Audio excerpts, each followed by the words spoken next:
வணக்கம். ஜெம் செய்திகளை வழங்குவதற்காக நான் உங்கள் தினேஷ் ஆகஸ்டன். இந்திய நேரப்படி மதியம் 1:30 மணி செய்திகள். முதலில் ஜெம் தலைப்பு செய்திகளை காணலாம். உலகெங்கிலும் உள்ள மக்கள் இந்திய விண்வெளி நிறுவனத்தில் சேரும் வகையில் சூழலை உருவாக்க வேண்டும். விண்வெளி ஸ்டார்ட் அப் நிறுவன அதிகாரிகளுக்கு பிரதமர் நரேந்திர மோடி வலியுறுத்தல். தாவேக ஆட்சியின் கோமாளித்தனத்திற்கு மக்கள் பாடம் புகட்டுவார்கள். தமிழ்நாடு எதிர்க்கட்சித் தலைவர் உதயநிதி பேச்சு. ஊரக வளர்ச்சி முகமை திட்ட இயக்குநர்களாக இந்திய வனப்பணி அலுவலர்களை நியமிப்பதை தமிழக அரசு கைவிட வேண்டும். பாமக தலைவர் அன்புமணி வலியுறுத்தல். கள்ளக்குறிச்சியில் மார்க்சிஸ்ட் தலைவர்கள் மீதான கொலைவெறி தாக்குதல். மார்க்சிஸ்ட் கம்யூனிஸ்ட் கட்சியின் மாநில செயலாளர் சண்முகம் கண்டனம். உக்ரைன் ரஷ்யா ஆகிய இரு நாடுகளும் மீண்டும் நடத்திய பரஸ்பர தாக்குதல். இரு தரப்பில் மொத்தமாக 10 பேர் உயிரிழப்பு. இனி விரிவான செய்திகளை காணலாம்.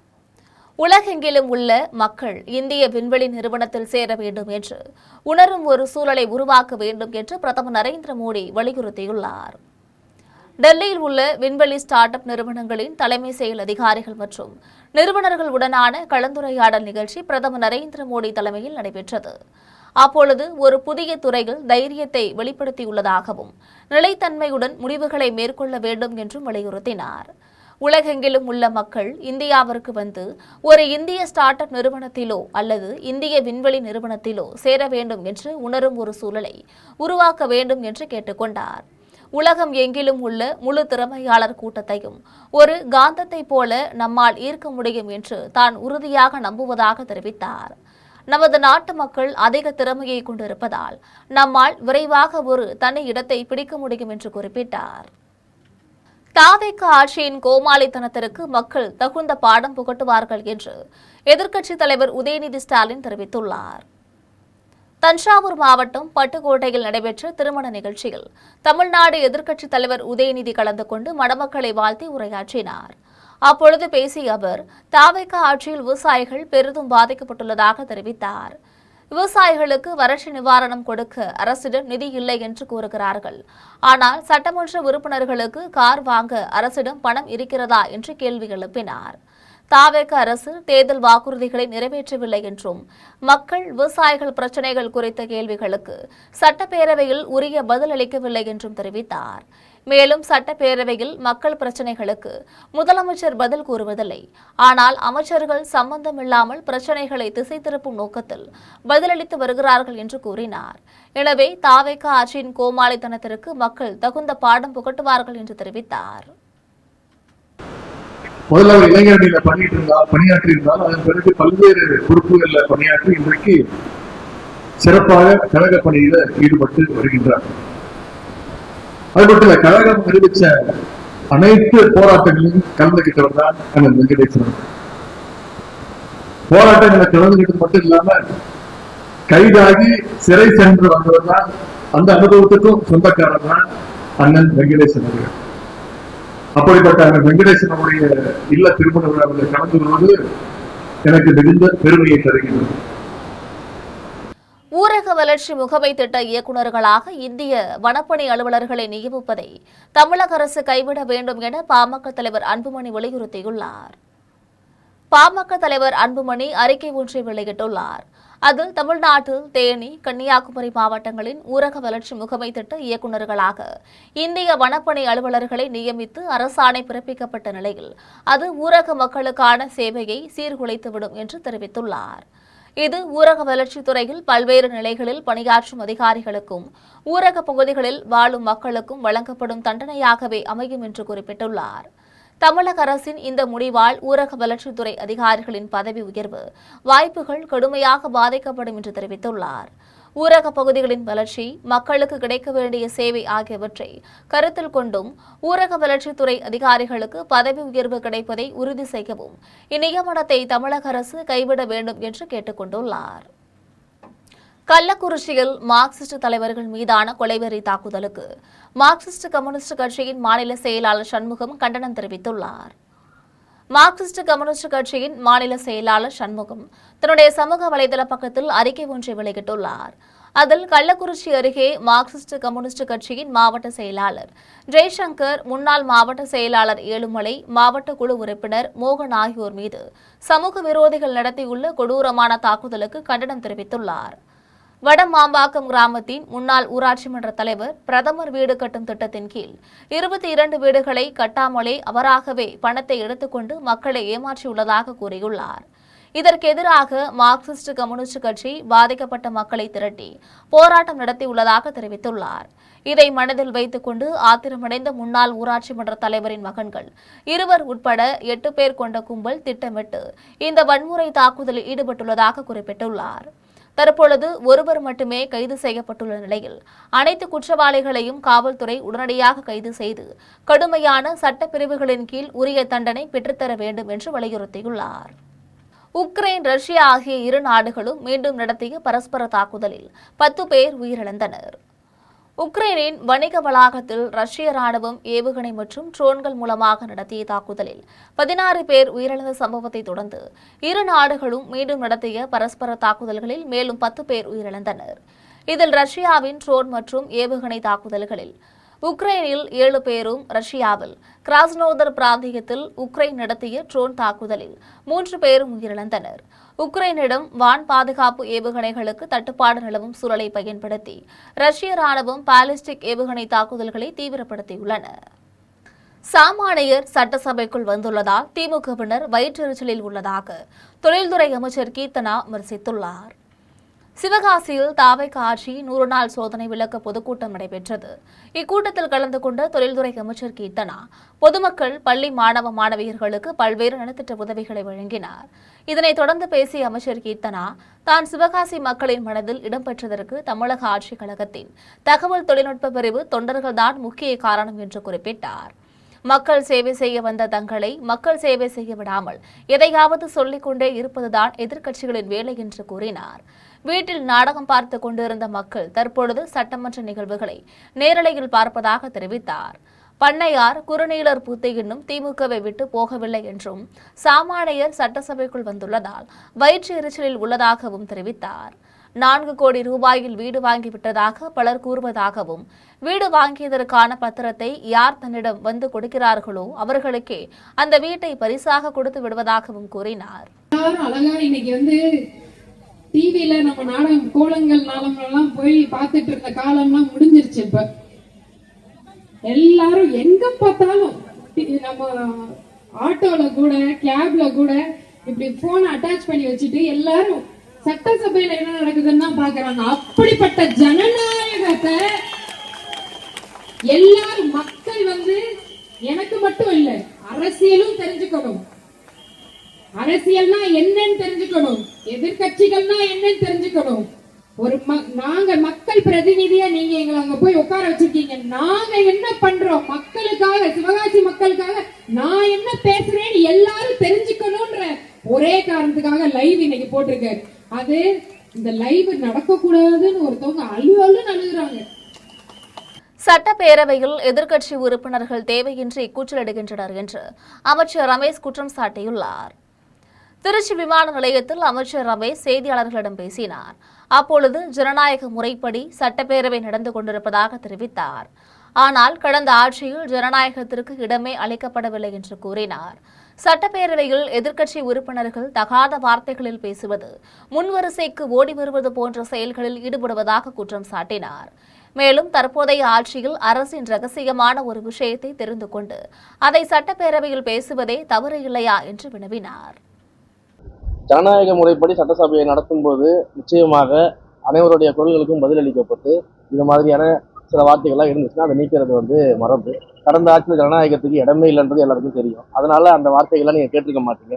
இந்த ஆட்சியில் ஜனநாயகத்திற்கு மிகப்பெரிய ஒரு ஸ்கோப் இருக்கு. அதனால ஜனநாயகத்தோட ஆட்சி நடத்துறோம். ஜனநாயகத்தோட எங்களுடைய சபாநாயகர் அதுக்கான பணிகளை. சென்னை கிழக்கு கடற்கரை சாலையில் நடைபெற்ற தென்மண்டல மாநாட்டை தமிழ்நாடு வீட்டு வசதி மற்றும் நகர்ப்புற மேம்பாட்டுத்துறை அமைச்சர் ராஜ்குமார் குத்துவிளக்கேற்றி வைத்து தொடங்கி வைத்தார். சென்னை கிழக்கு கடற்கரை சாலையில் உள்ள தனியார் விடுதியில் தமிழ்நாடு மண்டல கிளை சார்பில் தென்மண்டல மாநாடு நடைபெற்றது. இந்நிகழ்ச்சிக்கு சிறப்பு விருந்தினராக தமிழ்நாடு வீட்டு வசதி மற்றும் நகர்ப்புற மேம்பாட்டுத்துறை அமைச்சர் ராஜ்குமார் கலந்து கொண்டு குத்துவிளக்கேற்றி வைத்து மாநாட்டினை தொடங்கி வைத்தார். இந்நிகழ்வில் இந்திய நகர் திட்டமிடுபவர்கள் கழகத்தின் தலைவர் பிரதீப் கபூர், துணைத் தலைவர் தேவேந்தர் ரெட்டி உள்ளிட்ட ஏராளமானோர் கலந்து கொண்டனர். தொடர்ந்து மேடையில் பேசிய அமைச்சர் ராஜ்குமார், உள்கட்டமைப்பை மேம்படுத்துவதிலும் மலிவு விலையிலான வீடுகளை உருவாக்குவதிலும் தமிழக முதலமைச்சர் தீவிரம் காட்டி வருவதாக தெரிவித்தார். கோவையில் நடைபெற்ற மாற்றுத்திறனாளிகளுக்கான 5வது தென்மண்டல த்ரோபால் சாம்பியன்ஷிப் போட்டியை அமைச்சர் சம்பத்குமார் தொடங்கி வைத்தார். கோவை மாவட்டம் புளியகுளத்தில் உள்ள அரசு மகளிர் கலை மற்றும் அறிவியல் கல்லூரி வளாகத்தில் மாற்றுத்திறனாளிகளுக்கான 5வது தென்மண்டல த்ரோபால் சாம்பியன்ஷிப் போட்டி நடைபெற்றது. இப்போட்டியை அமைச்சர் சம்பத்குமார் தொடங்கி வைத்தார். இந்த போட்டியில் தென்னகத்தை சேர்ந்த 6 முன்னணி மாற்றுத்திறனாளி அணிகள் பங்கேற்றன. இதில் வீரர்கள் தங்களது அபாரமான விளையாட்டு திறனை வெளிப்படுத்தி அசத்தினர். போட்டியில் வெற்றி பெற்ற அணிகளுக்கு நினைவுக் கோப்பை மற்றும் பரிசுகள் வழங்கி கௌரவிக்கப்பட்டது. 5வது பாரா த்ரோபால் சாம்பியன்ஷிப் சவுத் ஜோனுக்கானது இங்கே கோயம்புத்தூரில் உமன்ஸ் கவர்மெண்ட் ஆர்ட்ஸ் காலேஜில் நடக்குது. ஸோ இங்கே நிறையா கலெக்டர் அதே மாதிரி மினிஸ்டர்ஸ் நிறைய பேர் வந்து இங்கே ஜாயின் பண்ணி நடத்துகிறோம். இது மாற்றுத்திறனாளிகளுக்கான பேரா த்ரோபால் சிட்டிங் வாலிபால் மாதிரியான ஒரு விஷயம். இதை நம்ம நிறையா இப்போ இதில் வந்து PCI அப்ரூவல்லாம் வாங்கியிருக்கிறோம். தவறு செய்தவர்கள் கண்டிப்பாக தமிழக வெற்றிக் கழக ஆட்சியில் தண்டிக்கப்படுவார்கள் என நிதியமைச்சர் மரிய வில்சன் தெரிவித்துள்ளார். சென்னை பெரம்பூரில் தமிழக வெற்றிக் கழகம் 100 நாள் சாதனை விளக்க பொதுக்கூட்டம் மற்றும் நலத்திட்ட உதவிகள் வழங்கும் விழா நடைபெற்றது. இந்நிகழ்ச்சியில் நிதியமைச்சர் மரிய வில்சன், சட்டமன்ற உறுப்பினர்கள் அருள் பிரகாஷம், VS பாபு, பாடநூல் கழக தலைவர் லயோலா மணி ஆகியோர் கலந்து கொண்டனர். இதில் பொதுமக்களுக்கு நலத்திட்ட உதவிகள் வழங்கப்பட்டது. இதைத் தொடர்ந்து மேடையில் பேசிய சட்டமன்ற உறுப்பினர் VS பாபு, மரிய வில்சன் நிதி பற்றி எதுவும் தெரியாது என்று தான் நினைத்ததாகவும், ஆனால் சட்டமன்றத்தில் சிறப்பாக பேசியுள்ளதாகவும் தெரிவித்தார். இதையடுத்து நிதியமைச்சர் மரிய வில்சன் மேடையில் பேசிய போது தமிழக வெற்றிக் கழகம் ஊழலுக்கு எதிராக ஒரு புரட்சியை ஏற்படுத்தியுள்ளதாக தெரிவித்தார். தவறு செய்தவர்கள் கண்டிப்பாக தமிழக வெற்றிக் கழக ஆட்சியில் தண்டிக்கப்படுவார்கள் எனவும் கூறினார். விசிக கட்சியின் சார்பாக தூய்மை பணியாளர்களை பணி நிரந்தரம் செய்ய வேண்டும் என்ற கோரிக்கைகளை முதலமைச்சரிடம் வலியுறுத்த உள்ளதாக விடுதலை சிறுத்தைகள் கட்சியின் தலைவர் தொல் திருமாவளவன் தெரிவித்துள்ளார். சென்னை அசோக் நகரில் உள்ள விடுதலை சிறுத்தைகள் கட்சியின் தலைமை அலுவலகத்தில் கட்சியின் தலைவர் தொல் திருமாவளவன் செய்தியாளர்களை சந்தித்து பேசினார். அப்போது கேரள மாநில விடுதலை சிறுத்தைகள் கட்சியின் சார்பில் விருதுகள் வழங்கும் விழா செப்டம்பர் 2ஆம் தேதி திருவனந்தபுரத்தில் நடைபெறவுள்ளதாக தெரிவித்துள்ளார். கேரளாவில் இன்று ஏற்பட்டிருக்கின்ற விழிப்புணர்வுகளுக்கு வித்திட்டவர் ஸ்ரீ நாராயண குரு என்றும் அவருடைய பெயரிலும் விடுதலை சிறுத்தைகள் கட்சியின் சார்பில் விருதுகள் வழங்க முடிவெடுத்துள்ளதாக தெரிவித்தார். எந்த ஒரு கருத்தையும் அல்லது நிலைப்பாட்டையும் திணிப்பது கூடாது, அதுதான் ஜனநாயகம் என்றும் வந்தே மாதரம் பாடலில் மதம் சார்ந்த கருத்துக்கள் உள்ளதாகவும் சுட்டிக்காட்டினார். விசிக கட்சியின் சார்பாக தூய்மை பணியாளர்களையும் தொழிலாளர்களையும் பணி நிரந்தரம் செய்ய வேண்டும் என்ற கோரிக்கைகளை முதலமைச்சரிடம் வலியுறுத்த உள்ளதாக தெரிவித்தார். மார்க்சிஸ்ட் கம்யூனிஸ்ட் கட்சியின் மாநில செயலாளர் விடுத்துள்ள அறிக்கை மிகவும் கவனிக்கத்தக்க ஒன்று. அதிகார வர்க்கத்தை சார்ந்தவர்கள் தலைமைச் செயலாளர் பொறுப்பிலே இருக்கக்கூடிய அளவுக்கு உயர் பதவிகளில் இருப்பவர்கள் திரு ஜோசப் விஜய் அவர்களின் தலைமையில் உருவாகி இருக்கிற இந்த அரசுக்கு எந்த வகையிலும் நெருக்கடியை ஏற்படுத்திவிடக் கூடாது என்கிற தமிழக அரசு நாடாளுமன்ற உறுப்பினர்களுக்கு தனியாக அலுவலகம் கட்டிக் கொடுக்க வேண்டும் என்று நாடாளுமன்ற உறுப்பினர் ஜோதிமணி வலியுறுத்தியுள்ளார். கோவையில் உள்ள தனியார் அரங்கில் நாடாளுமன்ற மழைக்கால கூட்டத்தொடரில் நடந்தது என்ன என்ற தலைப்பில் விளக்க கூட்டம் நடைபெற்றது. இதில் நாடாளுமன்ற உறுப்பினர்கள் சுப்பராயன், ஜோதிமணி, விஜய் வசந்த் ஆகியோர் கலந்து கொண்டனர். இதன் பின்னர் நாடாளுமன்ற உறுப்பினர் செய்தியாளர்களை சந்தித்து பேசிய போது நாடாளுமன்றத்தில் நடக்கக்கூடிய விஷயங்களை மக்களிடம் கொண்டு செல்ல வேண்டும் என்பதற்காக இந்நிகழ்ச்சி நடத்தப்படுவதாக தெரிவித்துள்ளார். தாவேக்கு தமிழகத்தின் உரிமைகள் என வரும்போது அவர்கள் தெளிவான நிலைப்பாட்டில் இருப்பதாகவும் தமிழகத்தின் உரிமைகளில் எந்தவித சமரசமும் செய்யவில்லை என்றும் தெரிவித்தார். தமிழக அரசு நாடாளுமன்ற உறுப்பினர்களுக்கு தனியாக அலுவலகம் கட்டிக் கொடுக்க வேண்டும் என்று வலியுறுத்தினார்.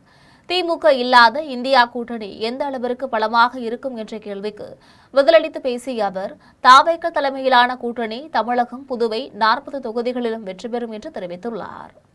இவங்க கன்னியாகுமரி தோழர் சுப்ராயன், கன்னியாகுமரி நாடாளுமன்ற உறுப்பினர் விஜய் வசந்த், நான் 3 பேரும் இங்கே பேசுகிறோம். இதே மாதிரி 3 நாடாளுமன்ற உறுப்பினர்கள் திருச்சியில், மதுரையில், சென்னையில், அந்த மாதிரி பல்வேறு நகரங்களில் இந்த கூட்டத்தை நாங்கள் தொடர்ந்து நடத்துகிறோம். விண்வெளியை ஆராய்ந்து உலகையே வியக்க வைக்கும் தலைமுறையாக நம் பாரத தேசம் உயர்ந்து நிற்கிறது என்று பாஜக மாநில தலைவர் நயினார் நாகேந்திரன் தெரிவித்துள்ளார்.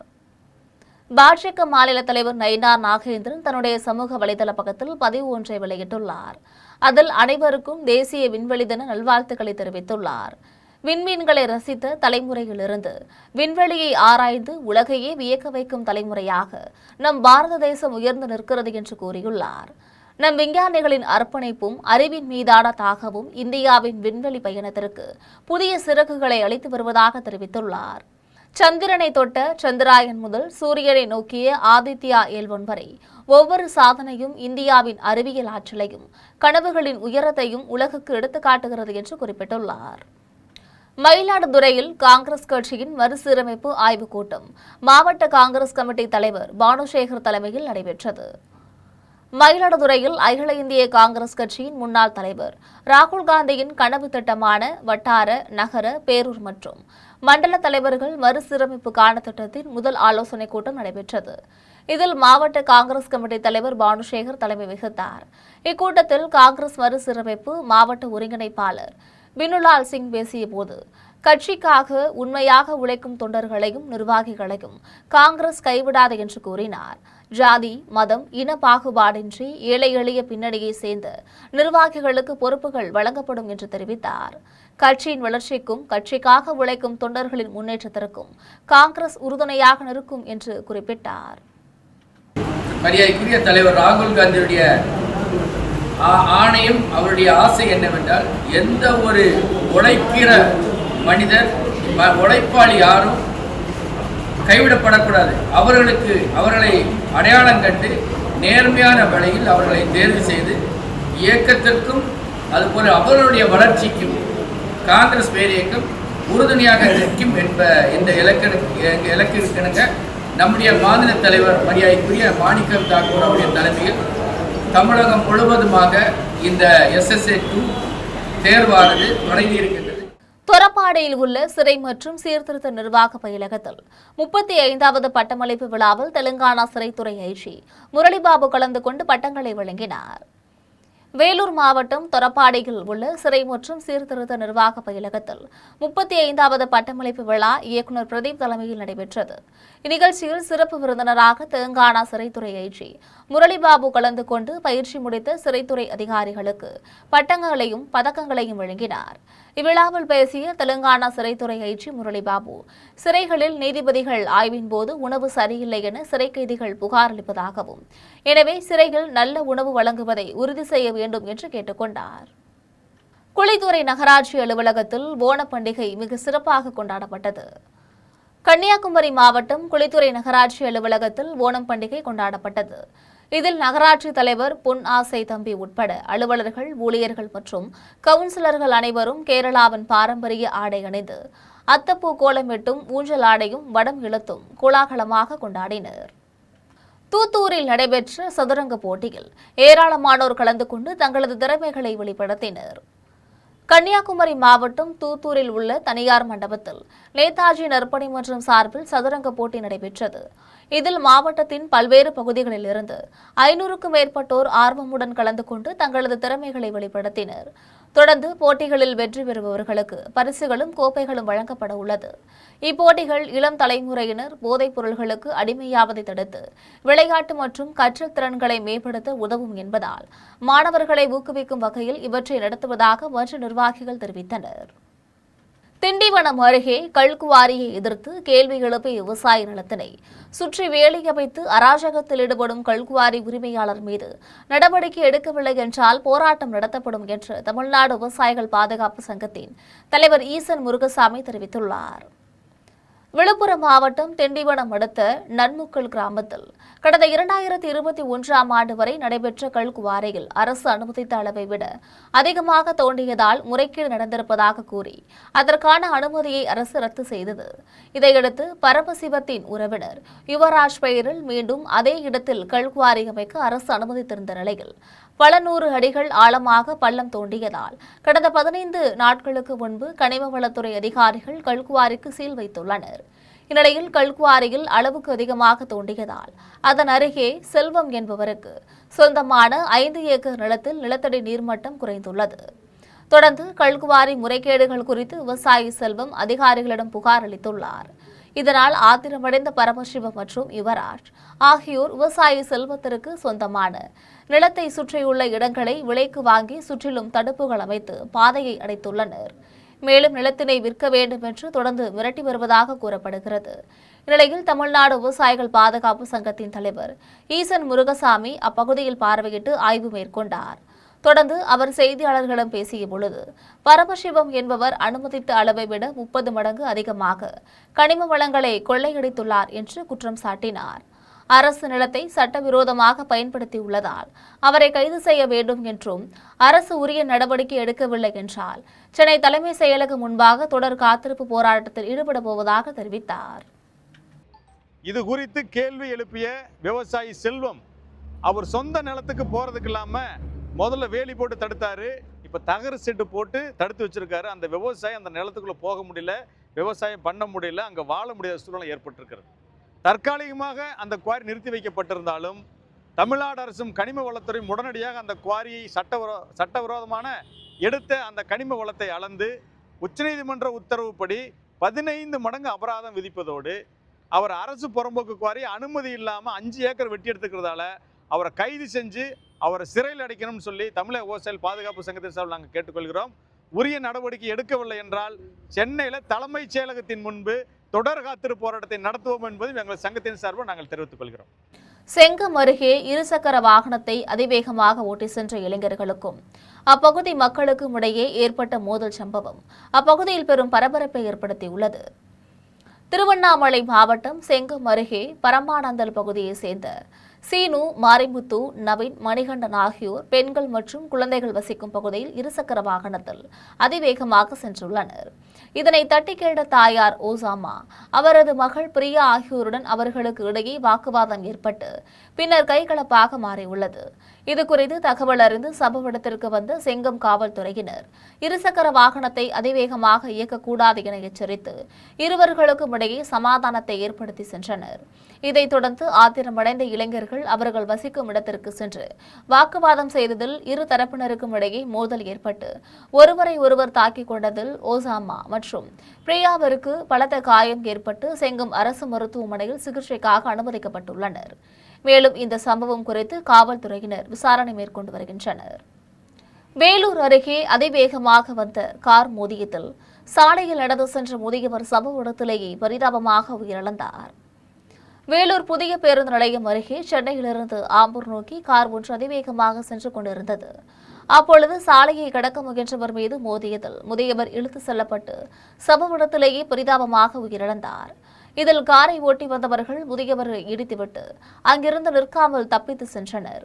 இதன் காரணமாக சென்னை பெங்களூர் தேசிய நெடுஞ்சாலையில் போக்குவரத்து முற்றிலுமாக பாதிக்கப்பட்டது. தகவல் அறிந்து வந்த வேலூர் வடக்கு காவல்துறையினர் இறந்தவரின் உடலை மீட்டு உடற்கூறாய்வுகளுக்காக அடுக்கம்பாறை அரசு மருத்துவமனைக்கு அனுப்பி வைத்தனர். தொடர்ந்து காவல்துறையினர் வழக்கு பதிவு செய்து முதியவரை இடித்து சென்றவர்களை தீவிரமாக தேடி வருகின்றனர். நாகர்கோவிலில் உள்ள நாகராஜா கோவிலில் நடைபெற்ற சிறப்பு பூஜையில் ஏராளமான பக்தர்கள் கலந்து கொண்டு நீண்ட வரிசையில் நின்று சாமி தரிசனம் செய்து வழிபட்டனர். கன்னியாகுமரி மாவட்டம் நாகர்கோவிலில் உள்ள நாகராஜா கோவிலில் ஆவணி மாத முதல் ஞாயிற்றுக்கிழமையொட்டி சுவாமிக்கு சிறப்பு அபிஷேக ஆராதனைகள் நடைபெற்றது. இதில் ஏராளமான பக்தர்கள் கலந்து கொண்டு நீண்ட வரிசையில் நின்று சாமி தரிசனம் செய்து வழிபட்டனர். பக்தர்களின் வசதிக்காக குடிநீர் உள்ளிட்ட அடிப்படை வசதிகளும் வெயிலில் இருந்து பாதுகாக்க பந்தல்களும் அமைக்கப்பட்டிருந்தன. மேலும் கூட்ட நெரிசலை பயன்படுத்தி திருட்டு சம்பவங்கள் நடைபெறாமல் தடுக்கும் வகையில் கோவில் வாசல் உள்ளிட்ட முக்கிய பகுதிகளில் காவல்துறையினர் பாதுகாப்பு பணியில் ஈடுபட்டனர். இனி வருவது திரையுலக செய்திகள். நடிகை நயன்தாராவுடன் நடிப்பேன் என்று தான் நினைத்து கூட பார்க்கவில்லை என நடிகர் கவின் தெரிவித்துள்ளார். பிரபல நடிகர் Kavin Lift, Star, Kiss, Dada, Bloody Beggar உள்ளிட்ட படங்களை தொடர்ந்து ஹாய் என்ற புதிய திரைப்படத்தில் நடித்துள்ளார். இதில் நடிகை நயன்தாரா கதாநாயகியாக நடித்துள்ளார். முக்கிய கதாபாத்திரங்களில் மறைந்த நடிகர் பாக்யராஜ், நடிகர்கள் பிரபு, ராதிகா, சரத்குமார், விடிவி கணேஷ் ஆகியோர் நடித்துள்ளனர். இந்த படத்தின் ட்ரெய்லர் வெளியீட்டு விழாவில் நடிகர் கவின் கலந்து கொண்டு பேசினார். அப்போது நடிகை நயன்தாராவுடன் நடிப்பேன் என நினைத்து கூட பார்க்கவில்லை என்று கூறினார். நயன்தாராவுடன் நடிப்பது என்பது தன்னுடைய பக்கெட் லிஸ்டில் கூட இல்லை என்றும் குறிப்பிட்டார். இனி வருவது உலக செய்திகள்.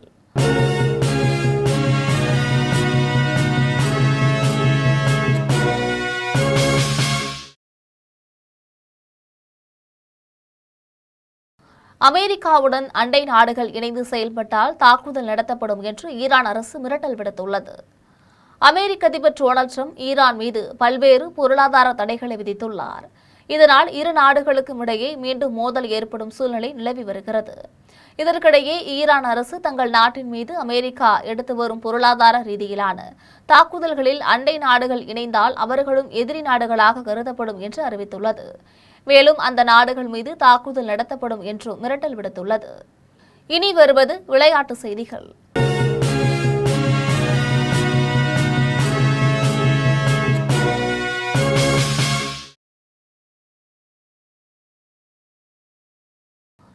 சின்சினாட்டி ஓபன் டென்னிஸ் தொடரின் அரையிறுதி சுற்றுப் போட்டியில் பிளேவியோ கோபாலியை வீழ்த்தி ஆர்தர் வில்ஸ் வெற்றி பெற்றுள்ளார்.